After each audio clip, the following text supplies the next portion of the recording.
I stumbled onto her friends plotting, whispering about this genius plan where Mira would fake a breakup just to see if I was loyal. The idea was that when she hit me with the line, "We're done," they'd sit back and study my reaction like it was some science experiment. So when the time came, I decided to roll with it. I let my voice shake with fake desperation and blurted out, "Please, don't leave me. Who else is going to bail me out of my crypto trading disasters?" Their jaws hit the floor. Right then and there, their little plans started falling apart. Anyway, I should probably back up. My name's Adrian. I'm 28. And this all kicked off while I was picking up tacos at our favorite spot in Austin. I was waiting near the window for my order when I caught my girlfriend, Mira. She's 26. Crammed into a booth with her 3 partners in chaos. Camille, Talia, and Noel. Their table was a battlefield of cell phones, scribbled napkins, and margarita glasses drained halfway down. Honestly, it looked less like a girls' night and more like they were prepping for a heist. I wasn't trying to listen in, but then my own name sliced through the noise, and suddenly I was all ears.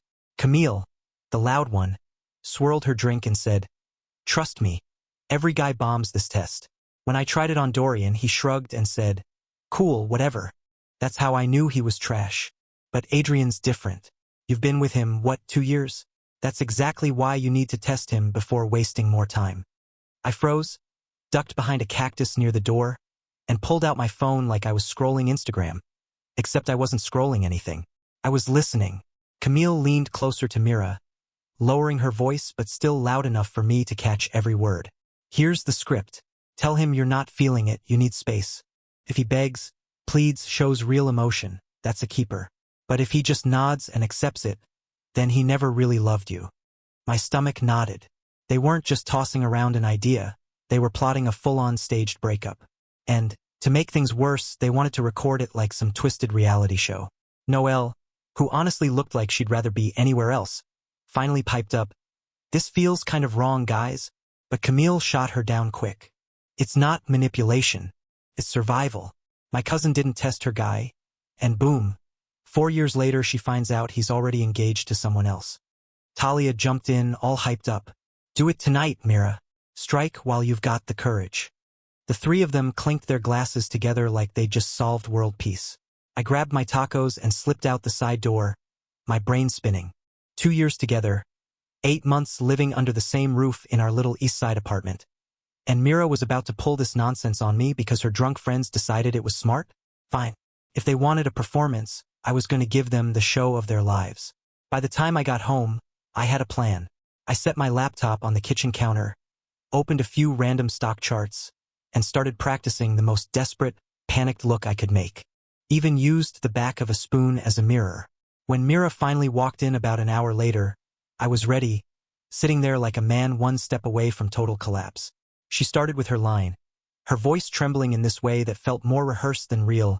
"Hey babe, we need to talk." I snapped my laptop shut like I was hiding something and forced my voice to crack. "Oh, thank God you're home. Yeah, we really do need to talk." Her face faltered, totally caught off guard. "Wait, what? You first." She sat across from me, subtly angling her phone like she thought I wouldn't notice, and then dove into her script. She was good. I'll give her that, tears, shaky voice, the whole 9 yards. "I've been thinking about us, Adrian. I need space. This isn't working anymore." I let the silence hang in the air before I put on my most devastated expression. "No, Mira. Please don't do this. Not now." Her eyes flickered. She thought she had me. "I'm sorry, but I'm sure." She pushed, sticking to the script. I grabbed her hands, laid it on thick, and let my voice break. "But who's going to help me cover my crypto trading losses?" Her whole act shattered. "You're what?" I leaned into the drama, tears pooling for effect. "I didn't want you to find out like this. It started with just $100 in Bitcoin, a little Ethereum here and there, but I kept losing. I'm buried, Mira. Really buried." She jerked her hands away. "How buried?" I sighed, like it pained me to admit. 62,000. And I've been using your Hulu account to access the platform. If we break up, I'll get locked out and I'm screwed." Her jaw dropped. "My Hulu? What does Hulu have to do with crypto?" I doubled down. "You mean you don't know about Hulu's underground trading network? God, you're so innocent. That's exactly why I need you." Her phone kept recording while the whole thing unraveled. Adrian, this is a lot, she stammered. I wasn't finished. Is this about that guy from spin class, Kai? I knew he was circling you. Does he even know about the termites? Her head snapped up. Termites. I nodded with deadly seriousness. Yeah, found them in our closet last month. I've been secretly treating it with this sketchy pest guy I found on Craigslist. If we split, you'll have to deal with them alone. She stood, looking at the furniture like it was alive. And I might have told my dad we're engaged. He already booked a venue in Tahoe. Non-refundable. He's going to lose it if we break up. Her hand shook, her phone wobbled. Engaged? Married? I pressed on. Oh, and remember that half marathon we signed up for? The one with the $600 entry fee. My buddy Leo already printed shirts with our faces on them. Also, the dent on your car last week? That was me. I was practicing donuts in the lot at 2 a.m. Since I don't technically have a license anymore. It expired last year. Her gasp could have won an award. You've been driving illegally? I shrugged. Just your car. Mine got repossessed. That's why I've been claiming it's at the shop. That's when the front door slammed open and, like it was rehearsed, Camille, Talia, and Noelle barged in. Camille, leading the charge, pointed right at me. Mira, we heard everything through the phone. Grab your stuff. This guy's a lunatic with crypto debt. I smiled, calm as could be. Well, look who it is, the brain trust. Camille, funny how your boyfriend Dorian always travels for work whenever your sister's in town. Suspicious timing, don't you think? And Noelle, didn't your ex pass your little breakup test because you were already sneaking around with his cousin? Noelle's face drained white. And Talia, still telling folks your Etsy shop is an art business when it's really just feet pics? Silence. Not even a cough. I stood tall, steady. Here's the truth. I heard everything back at the taco joint. The script, the recording, all of it. No crypto debt, no termites, no Tahoe wedding. And yeah, my license is fine. But the half marathon? That's real. I thought it'd be fun. Mira, you and your little committee thought you could test me. I just showed you how ridiculous these games are. Camille's face twisted. This is gaslighting. I laughed. No, Camille. Gaslighting is staging a fake breakup and secretly filming your boyfriend's emotions. That's manipulation, plain and simple. I walked toward the bedroom. Myra's voice cracked. Where are you going? To pack. You failed your own test when you let them talk you into this instead of just being honest with me. That night, I crashed at my buddy Calvin's place. My phone lit up like a war zone. 53 missed calls. 120 texts. Mira bouncing between apologies, anger, and desperate begging. Some highlights. It was just a misunderstanding. You lied about crypto. That's worse than what I did. If you don't come back, I'm tossing your PlayStation. I screenshotted everything, especially the threats. On day 2, I swung by our apartment while she was at work. Her laptop was open, and curiosity got the better of me. I saw a group chat pulled up called Sisters Lifting Sisters. Yeah, I snooped. And honestly, I don't regret it. That chat was a gold mine of pure toxicity. Turns out, these so-called sisters had been running tests on every guy in their orbit for months. Camille once sent Talia to flirt with Dorian at a club just to see if he'd take the bait. Noelle actually catfished her ex on Snapchat, pretending to be some other girl. They even pressured Mira into canceling on me at the last minute, just to gauge if I'd get mad enough to prove I cared. One of them even faked a pregnancy scare to test her boyfriend's loyalty. At that point, I realized this wasn't a friend group. It was a full-blown cult. I screenshotted everything, then packed up what was mine. My clothes, my laptop, and my vinyl collection. I left behind anything we'd bought together. I wasn't out to be petty, I just wanted out. But then I opened Myra's nightstand and found her journal. On the cover, relationship blueprint. Inside, a step-by-step manifesto, courtesy of her friends. He should cover all expenses. I was already paying about 65% of our bills. Test him regularly to keep him invested. So that's why the random fights kept popping up. If he's not jealous, he doesn't love you. I wasn't jealous because I'm secure, not controlling. And then came the kicker, a pros and cons list about me. Pros. Funny, remembers her smoothie order. Good with my little brother. Cons.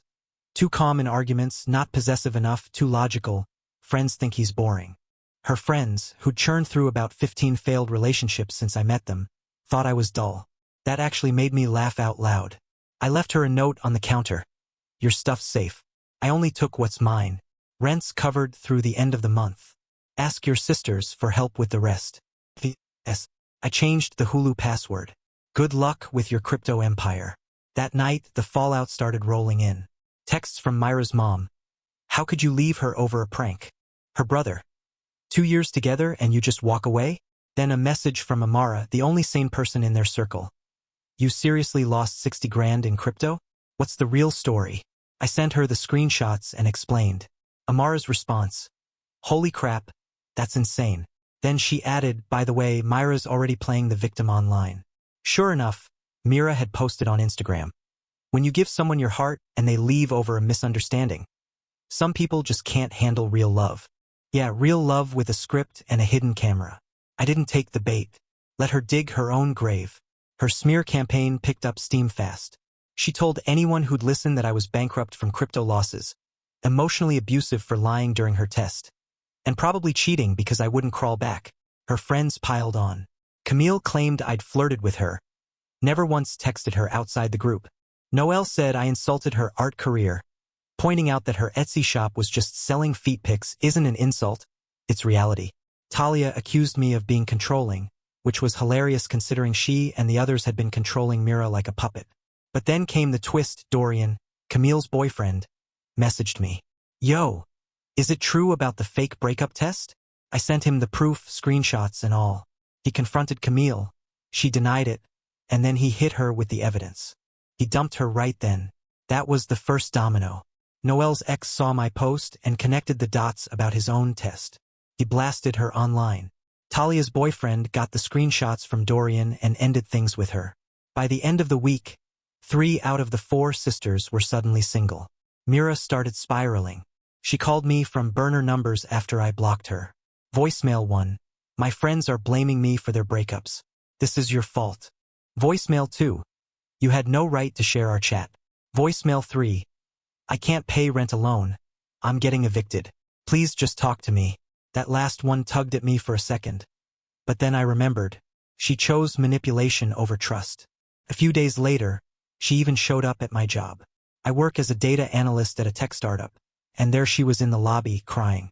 Adrian, just 5 minutes, please. I shook my head. You'll lose the apartment. You should have thought of that before trying to test if I'd beg. Security walked her out when she wouldn't leave. She tried to make a scene, but no one was buying it anymore. Word had spread. Her next stunt? A Facebook post accusing me of theft. Missing since my ex moved out.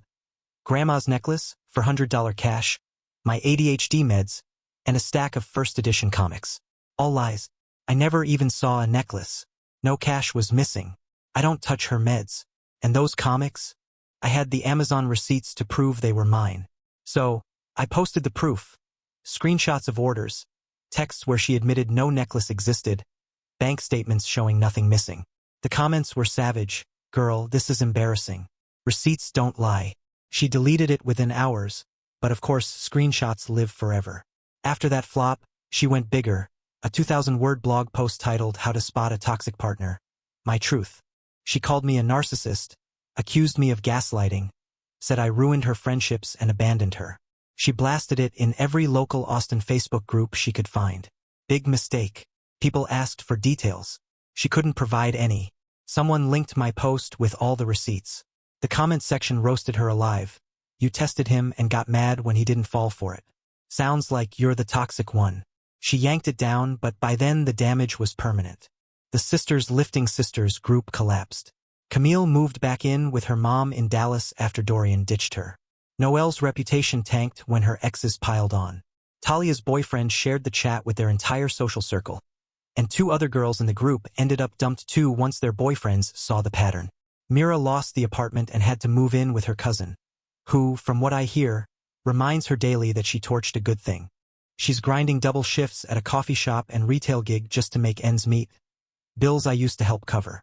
Her Hail Mary was mailing a handwritten letter to my parents' house in Houston. My mom called me laughing. She says you left her over a prank. What's the real story? I told her. Mom's verdict. She played games and lost. Good call. Then Dad got on the phone. Never liked her. Too fake. Thanks, Dad. Last week, she tried again, new number, new tactic. I know you hate me, but I need closure. Coffee? I texted back. You threw away 2 years with a scripted breakup. I don't owe you closure. She replied, therapy helped me see my mistakes. I've changed. I told her, good for you. Still no. She pushed again. You're throwing away what we had. And I closed it out. No, Mira. You threw it away. I just walked away from the wreckage. Then I blocked her for good. Life since? Honestly, it's been amazing. I started dating Sylvie, 27, from my hiking group in Barton Creek. By the 4th date, I told her the whole Mira saga. Her reaction was perfect. Wait, grown adults really do breakup tests? What is this, high school? Exactly. Sylvie is solid. Meanwhile, Camille's stuck working at her uncle's dealership, still single. Noelle wiped all her socials after the backlash. Talia bounced to another drama-filled girl gang, because apparently, she thrives on chaos. And Mira? She's still posting vague Instagram quotes about healing and growth. Her latest gem: the universe removes people from your life to protect you. Sure, Mira, the universe didn't remove me. You pushed me out with your little test, and I'm grateful for it. Calvin summed it up best over beers the other night. She thought you'd beg for someone who faked a breakup. Like you didn't have a backbone. It wasn't about options. It was about standards. He's right. The second she picked manipulation over honesty, she failed her own test. Play stupid games, win stupid prizes. And her prize? Being single, broke, and stuck with a cousin who reminds her every day that she sabotaged a perfectly good relationship for social media clout. No regrets, no second chances, and definitely no begging.